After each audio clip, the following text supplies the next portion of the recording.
Hello, আসসালামু আলাইকুম। তো আমি আজকে দেখাবো। এর আগে আমি একটা নিয়মের চেন লাগানো দেখিয়েছিলাম। তো আজকে আবার অন্য আরেকটা নিয়মের চেন লাগানো দেখাবো, যেটা আপনারা আগে কখনো দেখেননি। এটা হচ্ছে এভাবে চেনটা লাগালে কি হয়, মানে আমি চেনের যে উপরে পাইপিনের মতো করব, পাইপিংটা কখনো চেন যতবার হোক, খোলা এবং বন্ধ করা হোক না কেন, তো চেনটা দেখানো যাবে না। মানে পাইপিংটা কখনো ভাঁজ হয়ে যাবে না। পাইপিংটা শক্ত থাকার কারণে পাইপিংটা সুন্দর প্লেটের মতোই পড়ে থাকবে। তো শর্টকাট নিয়মে বক্রম দিয়ে কিভাবে চেন লাগালে জিনিসটা সুন্দর থাকে এবং সুন্দর দেখায়, আমি আজকে সেটাই দেখাবো। আমার মনে হয় এই নিয়মটা আপনারা আগে কখনো দেখেননি। তো আমি এখানে 1 ইঞ্চি চওড়া একটা বক্রম নিয়েছি। এটা 1 ইঞ্চি চওড়া একটা বক্রম নিয়েছি। চেনের লম্বা যেমন, বক্রমের লম্বাও ঠিক একই রকম নিতে হবে। আর বক্রম হচ্ছে 1 ইঞ্চি। বক্রমটাকে এভাবে মাঝখান থেকে সুন্দর করে ভাঁজ দিয়ে নিতে হবে। তো আমি শুরু করে দিচ্ছি লাগানো। প্রথমে হচ্ছে জামার গলাটা রেডি করে নিতে হবে। আমি জামার গলাটা রেডি করে নিয়েছি। এখন হচ্ছে জামার চেনের লম্বা আছে হচ্ছে, আমি ছোট চেন লাগাবো। চেনের লম্বা হচ্ছে এখানে 8.5 ইঞ্চি। এই যে 8.5 ইঞ্চি, আমি 8 ইঞ্চি পরিমাণের চেনটা লাগাবো।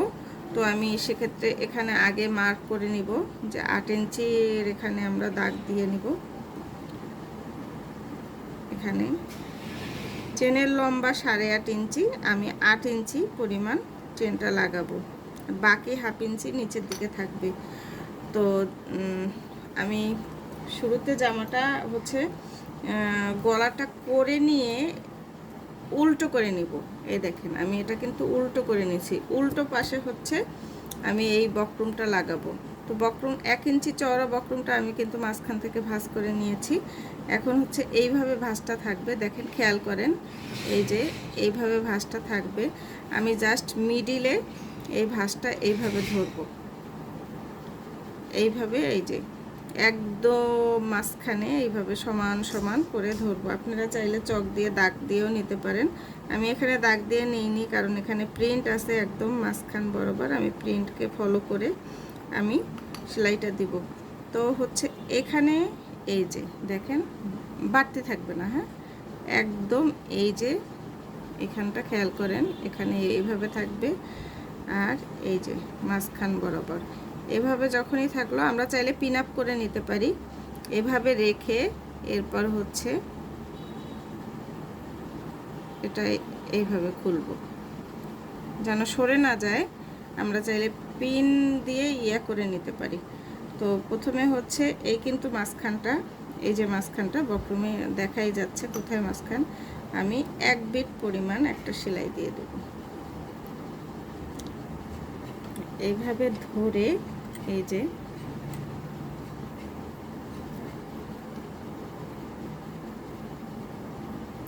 বক্রমের এই মিডিলটা এবং জামার এই মিডিলটা ঠিক রাখতে হবে। এইভাবে দিয়ে দেখেন আমি সেলাই শুরু করছি। এই যে কিন্তু মাঝখানটা, যে আমি দাগ দিয়ে দেখালাম।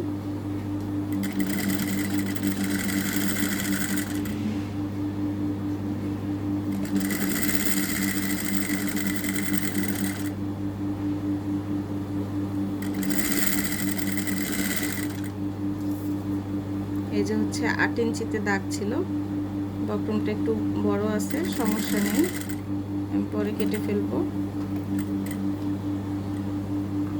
এই সাইড দেওয়া হলো, এখন আমি ঘুরে আবার এই সাইডে চলে আসবো।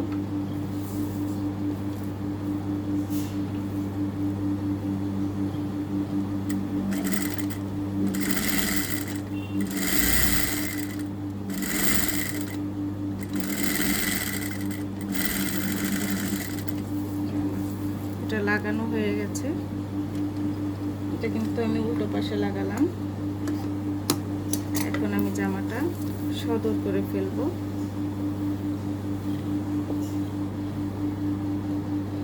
এখন এটা গলার একদম মাঝ বরাবর আমি মার্ক করে রাখছি যেন আপনাদের দেখতে সুবিধা হয়। এখন আমি পাইপিং করার জন্য একটা কাপড় কেটে নিব 2 ইঞ্চি। 2 ইঞ্চি চওড়া একটা পাইপিংয়ের কাপড় কেটে নিলাম। এটাকে আমি মাঝ বরাবর সমান করে ভাঁজ দিয়ে নিব। এভাবে ভাঁজ করে নিব। ভাঁজ করে নিয়ে আমি কাপড়টা লাগাবো। এই যে দেখেন, উপরের দিকে একটু বাড়তি কাপড় রেখে এই যে কিন্তু এই যে মাঝখানটা আমি এখানে 1 ফিট পরিমাণ কাপড় রেখে তারপর সেলাইটা ধরবো।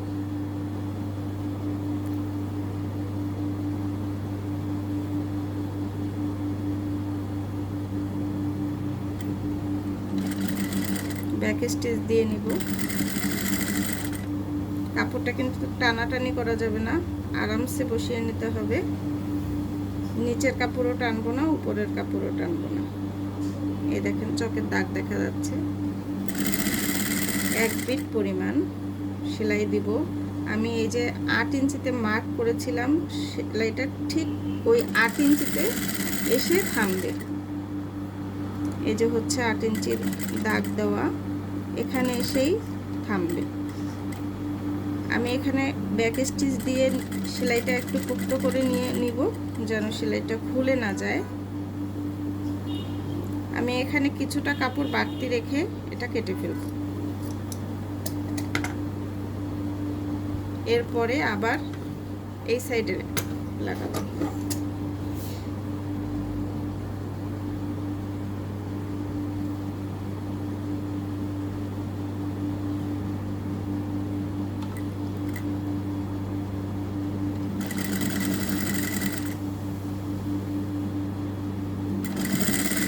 কোনো কাপড়ে কিন্তু টানাটানি করা যাবে না, সুন্দর মতো করে নিয়ে ঠিক একই মাপে এখানে এসে সেলাইটা টানবে। এখানেও ব্যাক স্টিচ দিয়ে নিব। আমার 2 সাইডে সেলাই দেওয়া হয়ে গেছে। এখন হচ্ছে আমি মাঝখান থেকে এটাকে কেটে ফেলবো।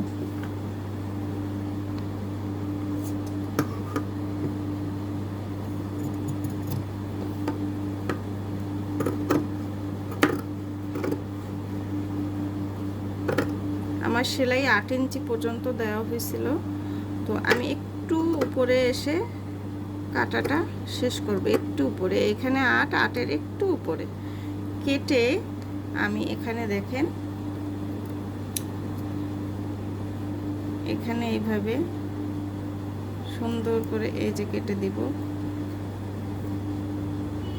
যেন সুতাটা না কাটে খেয়াল রাখতে হবে। এবং এই সাইডও ঠিক একইভাবে কাটবো।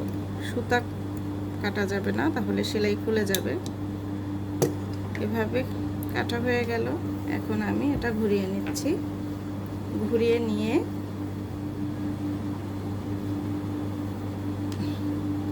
আমি এখানে হচ্ছে এভাবে আগে ভাঁজটা দিব। বাড়তি কাপড়টা ভিতরের দিকে ভাঁজে চলে গেল। এরপর এখানে হচ্ছে এই ভাঁজটা দিব। পাইপিনের মতো কিন্তু চলে আসছে।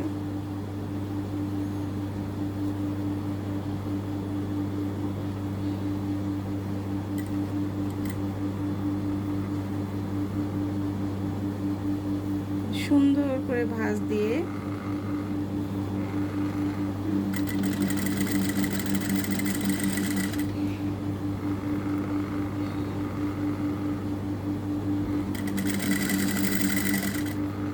সেলাইটা একদম পাইপিনের পাশ থেকে ধরে দিব।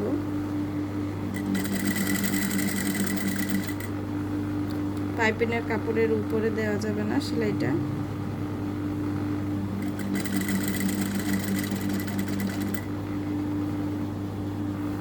এখানে এসে আমি এই কাপড়টা এইভাবে ভিতরে ঢুকিয়ে দেব এবং নিচ থেকে কাপড়টা টান দিয়ে সমান করে নিব। এবং এখানে যে ত্রিভুজের মতো হয়ে আছে এটা আমি এইভাবে ভাঁজ দিয়ে ভিতরে দিয়ে দেব।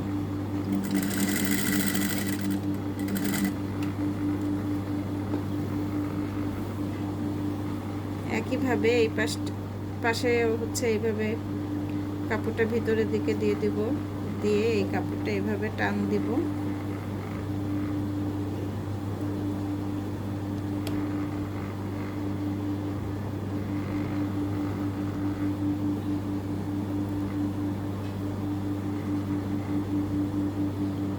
এই যে দেখুন,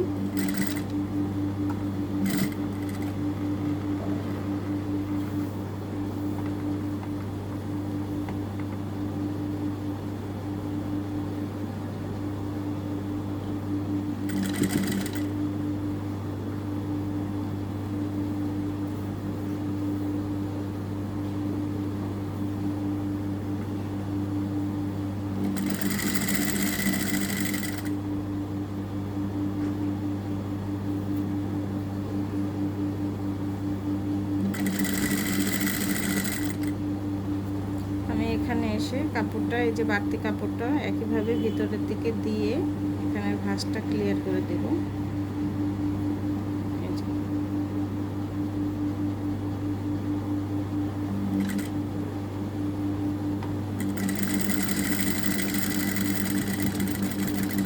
এখানে আমার পাইপিংয়ের কাজ শেষ হয়ে গেল। আমি এখন চেনটা লাগাবো। দেখেন, দেখতে এমন হয়েছে। তো আমি চেন, এই যে হচ্ছে চেনটা খুলে নিব। খুলে নিয়ে এই চেনটা উল্টো দিকে, এই যে বাড়তি যে অংশটা উল্টো দিকে এইভাবে ভাঁজ দেব। এইভাবে ভাঁজ দিয়ে আমি এই সাইডটা, ডান হাতের সাইডে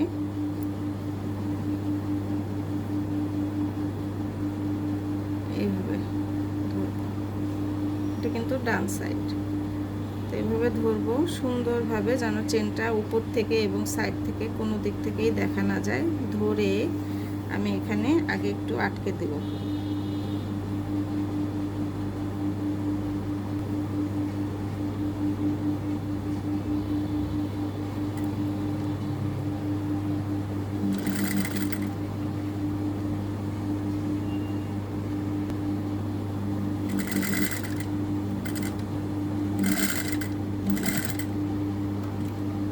করে আটকে রাখবো। আমি এখানে কেটে ফেলবো। এখন আমি এই সাইডে যাব। একইভাবে এইভাবে ভাঁজটা দিয়ে, এইভাবে ভাঁজ করে দিয়ে পুরোটা পাশে এখানে এইভাবে ধরবো। দেখেন, এইভাবে ধরবো। ধরে আমি সেলাই শুরু করব। ব্যাক স্টিচ দিয়ে নেব।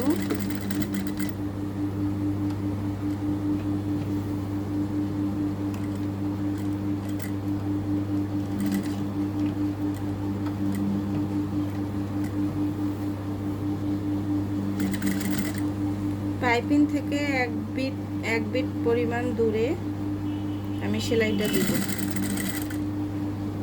খেয়াল করুন, এই যে আমার পাইপিং, এই ফাঁকা জায়গা এখানে এইভাবে। আমরা চাইলে কিন্তু চেনটা বন্ধ করে দিতে পারি।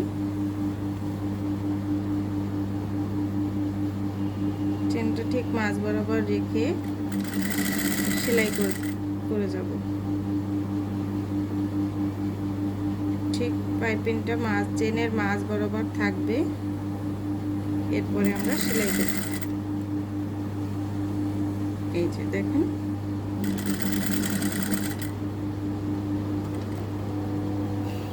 ঘুরিয়ে ফেলবো।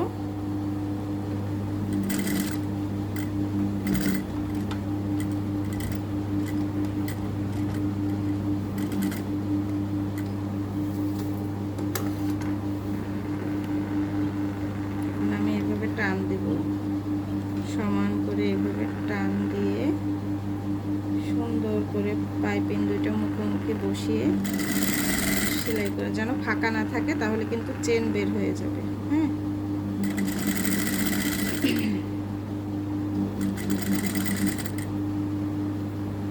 এখানে যেন ছোট বড় না হয়ে যায়, এর জন্য আমি কিন্তু আগে এই সাইডে একটু সেলাই করে আটকে নিয়েছিলাম।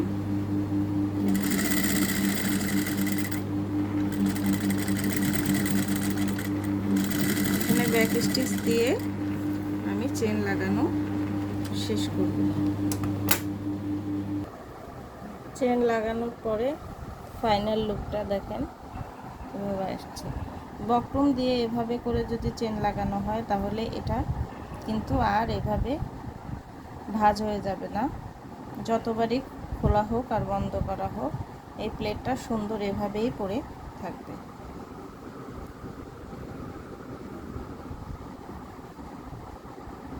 তো সবাই ভালো থাকবেন, সুস্থ থাকবেন। আল্লাহ হাফেজ। আমি ভিডিওটা এখানেই শেষ করে দিচ্ছি।